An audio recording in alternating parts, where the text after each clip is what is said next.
नगीना से सांसद चंद्रशेखर आजाद का विवादित बयान और साथ में अखिलेश यादव ने भी मिला लिया हाथ।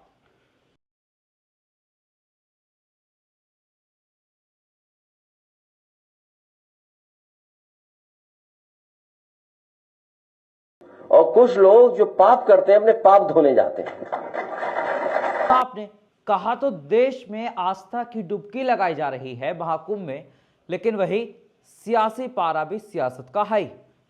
समाजवादी पार्टी के प्रमुख और उत्तर प्रदेश के पूर्व मुख्यमंत्री अखिलेश यादव ने महाकुंभ को लेकर विवादित बयान दे दिया।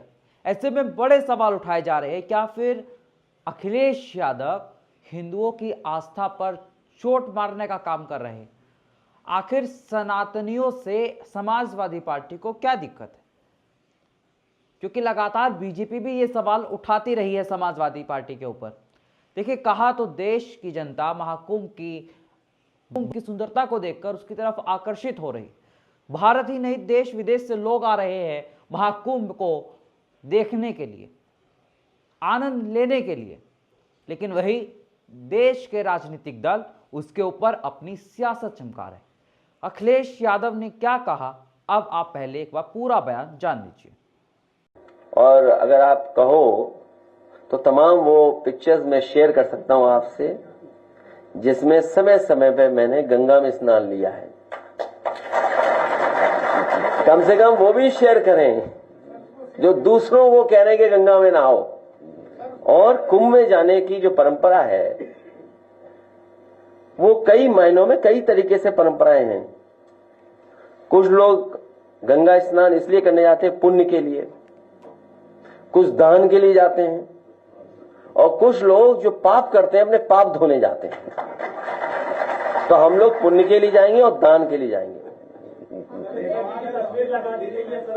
आपने पूरा बयान जिसमें अखिलेश यादव साफ तौर पर यह कहते हुए दिखाई दे रहे हैं कि महाकुंभ में वो लोग जाते हैं जो पाप करते हैं और उनको अपने पाप धुलवाने होते हैं। यानी कि वो सीधा सीधा टारगेट बीजेपी के ऊपर करते हुए यहां पर दिखाई दे रहे हैं। उन्होंने कहा, मैंने इससे पहले भी गंगा में स्नान किया है, ये कोई नई बात नहीं, और मैं बाद में चला भी जाऊंगा। यकीनन जब यह बयान आया तो बीजेपी ने इस सवाल और इस बयान को तुरंत लपक लिया, क्योंकि अयोध्या के मिल्कीपुर में उपचुनाव भी होना, और ऐसे में अखिलेश यादव का ऐसा बयान आ जाना, क्या ये ध्रुवीकरण की तरफ बढ़ता हुआ दिखाई दे रहा है? ऐसे में बड़ा सवाल यह है, क्या समाजवादी पार्टी और अखिलेश यादव मुसलमानों का वोट लेने के लिए, यानी कि एक विशेष धर्म समुदाय का वोट पाने के लिए ऐसे बयान देते?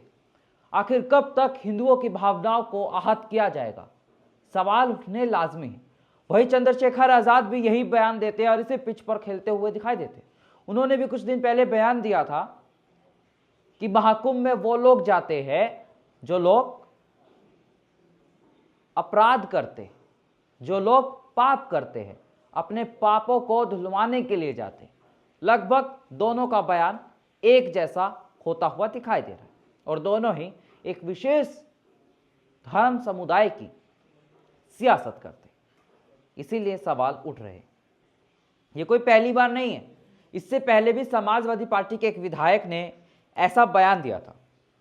उन्होंने कहा था, अगर कुंभ में नहाने जाओगे तो मौत हो जाएगी। उसके बाद बीजेपी ने इस बयान को उछाला भी था, लेकिन अब समाजवादी पार्टी के मुखिया अखिलेश यादव ने खुद ऐसा बयान दे दिया है कि ये सेल्फ गोल कर लिया है अखिलेश यादव ने। ऐसे सवाल बनाए जा रहे हैं। इस आस्था की डुबकी के बीच सियासी डुबकी हर एक राजनीतिक दल लगाते हुआ दिखाई दे रहा है। कहा तो पुण्य की बात की जाती है, लेकिन यहां पर तो राजनीतिक दल महाकुंभ को पुण्य और पाप से जोड़ते हुए दिखाई दे रहे हैं। ऐसे में बड़े सवाल उठते हैं कि हर बात पर सियासत जरूरी है क्या? जब कोई विषय धर्म का हो, ये जो महाकुंभ है यकीनन भारत की अर्थव्यवस्था को, उत्तर प्रदेश की अर्थव्यवस्था को बढ़ाता हुआ दिखाई देगा। इसके प्लस पॉइंट्स कोई नहीं देखता है, सिर्फ अपनी राजनीतिक चमकाता हुआ दिखाई देता है। और उसके पीछे की वजह यह है क्योंकि पूरे महाकुंभ का आयोजन और पूरी जिम्मेदारी संभाली हुई है उत्तर प्रदेश के मुख्यमंत्री योगी आदित्यनाथ ने, जिसकी यकीनन पूरे देश ही नहीं विदेशों में भी चर्चा हो रही। कड़े सुरक्षा इंतजाम किए गए, जहां पर 60,000 के करीब पुलिस बल तैनात है, 14,000 के करीब अगर होमगार्ड्स की बात करें वो है। यकीनन देखिए, प्रॉपर एक सुरक्षा व्यवस्था के इंतजाम किए गए हैं और जो इतनी भव्य इंतजामात और भव्य तैयारी और सुंदरता है, उसको लेकर जो सरकार की तारीफें हो रही है, विपक्ष उसे पचा नहीं पा रहा है और इसीलिए विपक्ष जो है वो सीधा सीधा हिंदू धर्म को टारगेट कर रहा है। लेकिन ये जनता है, सब जानती है और वक्त आने पर हिसाब भी करती है।